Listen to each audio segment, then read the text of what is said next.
We are flying over the city of lights.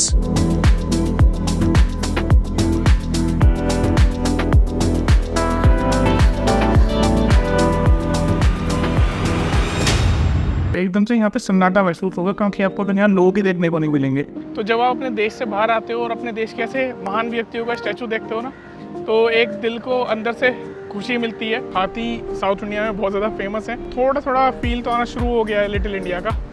यहाँ पे बैठने के बाद मुझे बिल्कुल ऐसा लग रहा है जैसे मैं अभी साउथ इंडिया के किसी सिटी में ट्रैवल कर रहा हूँ।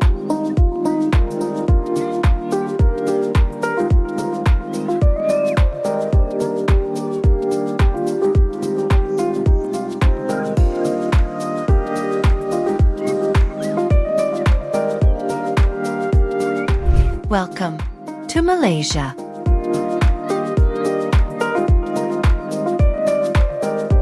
हेलो बैकपैकर्स, एक बार फिर से आप सभी का स्वागत है आप सबके अपने चैनल बैकपैक एक्सपीडिशन में। और फिलहाल मैं KLCC यानी कि कोलालमपुर सिटी सेंटर से 5 किलोमीटर का सफ़र करने के बाद आ गया हूँ लिटिल इंडिया ब्रिकफील्ड्स। और इस एरिया को लिटिल इंडिया इसलिए बोलते हैं क्योंकि यहाँ सबसे ज़्यादा इंडियन रेजिडेंट रहते हैं जो साउथ इंडिया से हैं, और साथ ही साथ जो इंडियन बिजनेसमैन हैं उनके जो ज़्यादातर बिजनेसेस हैं वो भी इसी एरिया में हैं।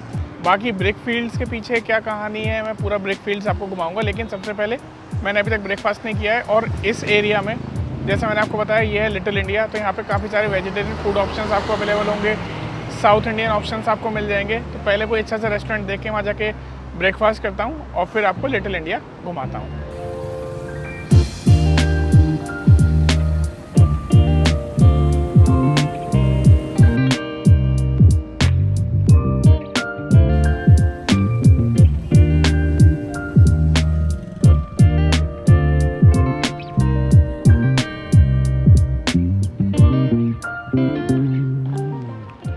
तो जी लिटिल इंडिया में थोड़ा सा वॉक करने के बाद मुझे एक प्योर वेजिटेरियन रेस्टोरेंट मिला है जिसका नाम है आर्या भवन।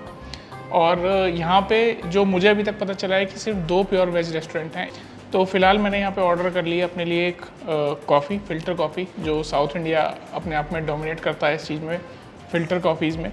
और यहाँ सर्व करने का जो स्टाइल है ना वो भी एग्जैक्ट वैसा है जैसा हम लोग जब साउथ इंडिया जाते हैं ना, तो एक कटोरी नीचे होती है, छोटा ग्लास, और ठंडा करने के लिए ये स्टाइल यूज़ करा जाता है। उसी तरह से सेम यहाँ भी सर्व करी गई है।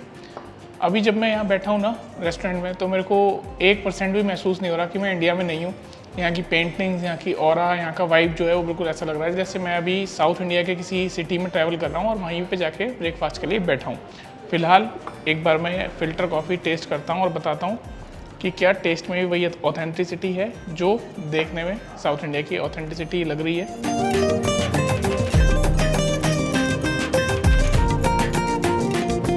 बस एक चीज़ कहना चाहूँगा कि अगर आप लोग लिटिल इंडिया में हो और आपको कॉफ़ी पीनी है तो मुझे नहीं लगता इससे बेस्ट कॉफ़ी आपको कहीं मिलेगी, क्योंकि इसमें जो स्वाद है ना, चाहे वो मिल्क का हो चाहे वो कॉफ़ी का हो, वो बिल्कुल ऐसा है जैसा साउथ इंडिया में जब आप लोग जाओगे और जो बिल्कुल फाइनेस्ट क्वालिटी की आप फ़िल्टर कॉफ़ी वहाँ जाके एक्सपीरियंस करोगे, वैसा ही टेस्ट इसका है। अगर गर्मी ना हो ज़्यादा तो मैं इसको एक और पीनी पसंद करूँगा।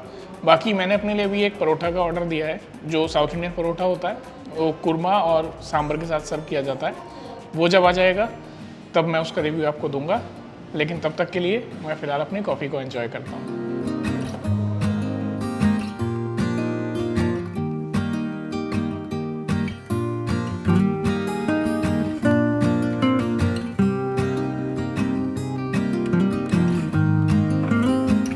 फिलहाल मैंने अपने लिए मंगा लिया है साउथ इंडियन परोठा, एक केरला में सबसे ज़्यादा फेमस है और साउथ में ये काफ़ी चलता है। साथ में इसके मुझे मिला है ये कुरमा, वेजिटेबल कुरमा और सांभर। ये जो बनता है ये बनता है मैदे से, और इनका जो सर्व करने का तरीका है वो बनाना लीफ के ऊपर इन्होंने रख के दिया है, जो साउथ इंडिया में हम लोग नॉर्मली देखते हैं। साथ ही साथ इस एरिया के अगर मैं स्पेशल फूड की बात करूँ तो बनाना लीफ जो राइस हैं वो यहाँ काफ़ी ज़्यादा चलते हैं और बहुत ज़्यादा फेमस भी हैं यहाँ। बट मैंने अपने लिए परोठा लिया क्योंकि मुझे थोड़ा सा परोठा खाने का आज मन था।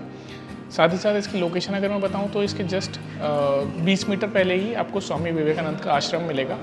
उससे आप स्ट्रेट आओगे तो आप यहाँ पे आके पहुँच जाओगे। फ़िलहाल एक बार मैं टेस्ट कर लेता हूँ और टेस्ट करके बताता हूँ कि परोठा और कुरमा का टेस्ट कैसा रहा है। ये बहुत ज़्यादा क्रिस्पी है और जो परोठा होता है वो ऐसा ही होता है, अंदर से नरम बाहर से क्रिस्पी।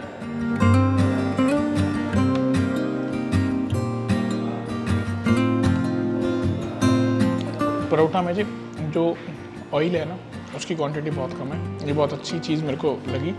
और साथ ही साथ कुरमा का टेस्ट बहुत अच्छा है। आपको पता नहीं चल रहा कि इसके अंदर वेजिटेबल्स कौन कौन से मिक्स हैं, लेकिन टेस्ट बहुत ज़्यादा अच्छा लगा मुझे। जो सांभर भी है ना उसकी थिकनेस काफ़ी अच्छी है, बहुत ज़्यादा रिच सांभर लग रहा है मेरे को। टेस्ट करता हूँ, बताता हूँ कैसा है।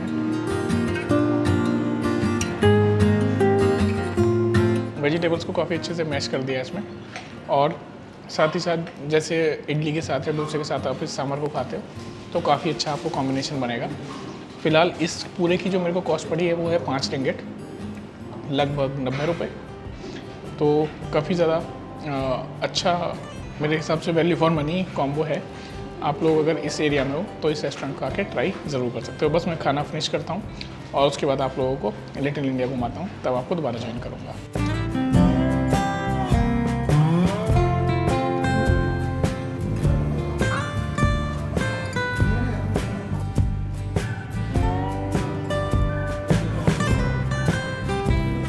तो रेस्टोरेंट से ब्रेकफास्ट करके मैं निकला हूँ। जैसे मैंने आपको बताया था कि रेस्टोरेंट के जस्ट बराबर में ही स्वामी विवेकानंद जी का आश्रम भी मौजूद है, तो उसी के कॉम्प्लेक्स में मैं आ गया हूँ।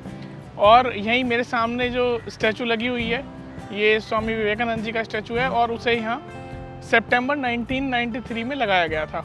तो जब आप अपने देश से बाहर आते हो और अपने देश के ऐसे महान व्यक्तियों का स्टैचू देखते हो ना, तो एक दिल को अंदर से खुशी मिलती है।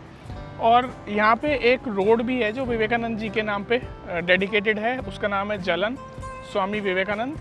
और जलन मतलब होता है रोड, जलन JALAN विवेकानंद, तो उसका मतलब हुआ विवेकानंदा रोड।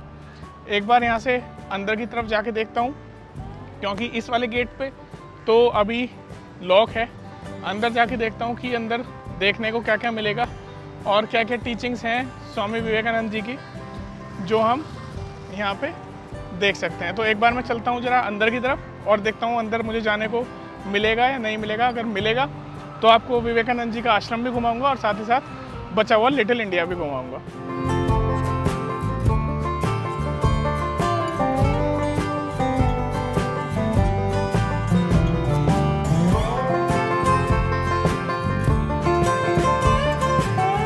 इस आश्रम का जो टाइमिंग है वो है सुबह 11 बजे से लेकर दोपहर 12:30 बजे तक, और दोपहर 1:30 बजे से लेकर शाम को 5 बजे तक।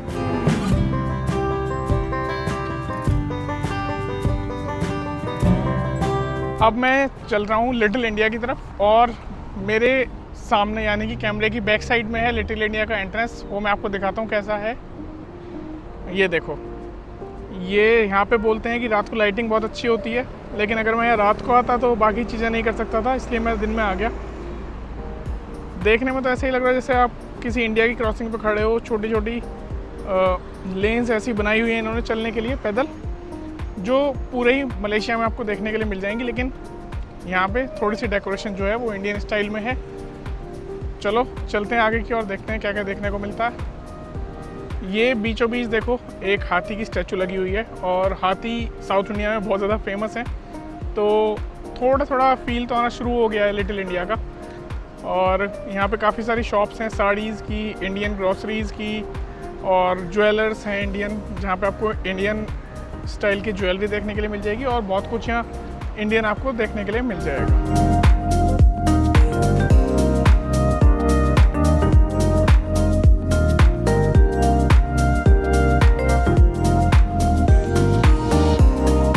इस एरिया को लिटिल इंडिया इसलिए कहा जाता है क्योंकि जो ब्रिटिशर्स सबसे पहले इंडियंस को यहाँ लेके आए थे, तो सबसे ज़्यादा इमिग्रेंट्स इस एरिया में रखे गए थे, और ज़्यादातर लोग साउथ इंडिया से थे, तो यहाँ पे साउथ इंडियन पॉपुलेशन काफ़ी ज़्यादा है। साथ ही साथ इस एरिया का नाम था पहले ब्रिकफील्ड्स, और आज भी इसको बोलते हैं लिटिल इंडिया ब्रिकफील्ड्स। ब्रिकफील्ड्स इसलिए बोलते हैं क्योंकि इस एरिया में पहले क्ले से ब्रिक्स बनाई जाती थी, तो उस चीज़ की वजह से इसका नाम था ब्रिकफील्ड्स।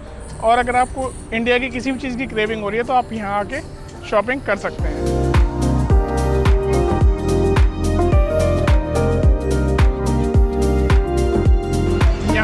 आने के बाद आपको लगेगा नहीं कि आप इंडिया से कहीं दूर हो या अपने घर से कहीं दूर हो। आपको ऐसा ही लगेगा आप इंडिया में किसी साउथ इंडियन सिटी में ट्रैवल कर रहे हो। साथ ही साथ यहाँ पे रात के टाइम लाइटिंग्स बहुत अच्छी होती हैं, ऐसा मैंने सुना है और कुछ वीडियोस में भी देखा था। तो रात का टाइम तो मैं नहीं आ पाया, लेकिन फ़िलहाल दोपहर का टाइम है और गर्मी तो इस टाइम होती ही है। लेकिन यहाँ पे एक अच्छी बात है कि दोपहर होते होते ना क्लाउड्स आ जाते हैं, जिस वजह से थोड़ी गर्मी कम हो जाती है।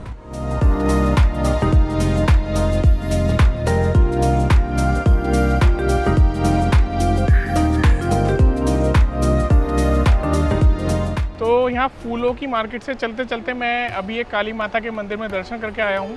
तो इस एरिया में वैसे आपको काफ़ी सारे साउथ इंडियन या हिंदू टेंपल देखने के लिए मिल जाएंगे, लेकिन दोपहर होने की वजह से अभी ज़्यादातर मंदिर जो हैं वो बंद हैं। तो अगर आप लोगों को मंदिरों में टूर करना है, आपको मंदिरों को विज़िट करना है, तो जो मंदिरों का ओपनिंग टाइम है वो रहता है शाम को 5 बजे, कुछ मंदिरों में होता है शाम को 7 बजे। शायद यहाँ की गर्मी को देखते हुए, लोगों की सुविधा को देखते हुए ये टाइम रखे हुए हैं। आइए चलते हैं और घूमते हैं लिटिल इंडिया को।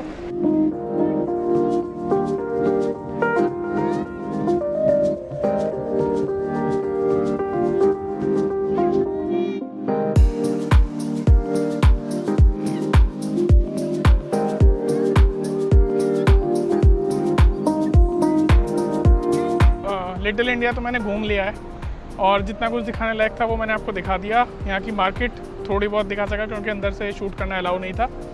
और यहाँ पे अगर आपको आना है तो मेरे हिसाब से रात का टाइम ज़्यादा बेस्ट है आने के लिए, क्योंकि सारी चीज़ आपको तभी ओपन मिलेंगी और लाइटिंग भी आपको तभी देखने को मिलेगी। बाकी अब मैं चल रहा हूँ चाइना टाउन मार्केट देखने के लिए। वहाँ पे सेंट्रल मार्केट भी है, उसको विज़िट करने के लिए। तो यहाँ से मैं देखता हूँ भी कितना दूर है, बाई वॉक जाऊँगा या कैब करना पड़ेगा। लिटिल इंडिया से निकलने से पहले मैं एक बार ये कंचे वाली जो बॉटल आती है सोडा की, ये यहाँ पे पी रहा हूँ। इंडिया में तो हमने बचपन में काफ़ी पी है और यहाँ भी ये अवेलेबल है।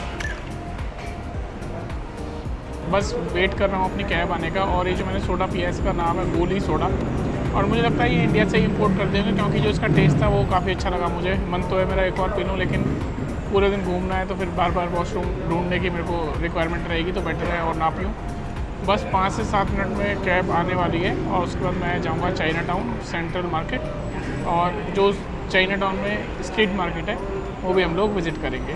किया तो मैंने आज के दिन और भी बहुत कुछ था, लेकिन अगर आज की पूरी जर्नी को इसी वीडियो में दिखाने जाऊँगा तो वीडियो बहुत ही ज़्यादा लंबी हो जाएगी।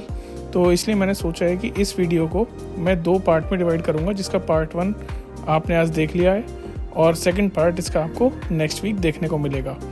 तो अगली वीडियो आने तक आप लोग अपना ध्यान रखें और बने रहें अपने चैनल बैकपैक एक्सपीडिशन के साथ।